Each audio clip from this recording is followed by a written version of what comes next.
تلملا گاندربل میں میلہ کھیر بھوانی نہایت ہی جوش و خروش کے ساتھ منایا گیا۔ ہزاروں کی تعداد میں کشمیری پنڈتوں نے مندر میں خصوصی پوجا پاٹ کی۔ کشمیری پنڈتوں کو تحفظ فراہم کرنے کے لیے سخت سیکورٹی انتظامات کیے گئے تھے۔ ریاستی پولیس کے سربراہ نے حفاظتی صورتحال کا از خود جائزہ لیا اور کشمیری پنڈتوں کو میلہ کھیر بھوانی کی مبارکباد پیش کی۔ وزیر اعلیٰ محبوبہ مفتی، نیشنل کانفرنس کے سینئر لیڈران نے تلملا کے مندر میں حاضری دے کر کشمیری پنڈتوں کو مبارکباد پیش کی۔ اس موقع پر ریاست میں امن، ترقی اور خوشحالی کے لیے خصوصی دعا بھی کی گئی۔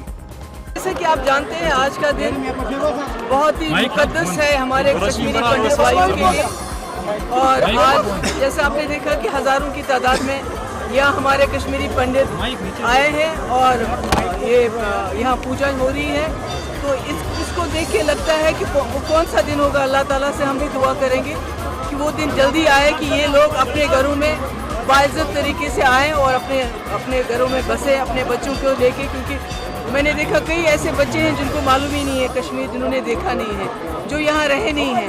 اس لیے آج کے اس مقدس دن کو میں بھی اللہ تعالیٰ سے یہ دعا کروں گی کہ اللہ تعالیٰ جموں کشمیر میں امن دے، خوشحالی دے، حالات اچھے ہو جائیں تاکہ تمام کشمیری پنڈت اپنے گھر باعزت طریقے سے واپس آئے اور ہمارے ساتھ مل جل کے ایک خوشحال زندگی بسر کر سکیں۔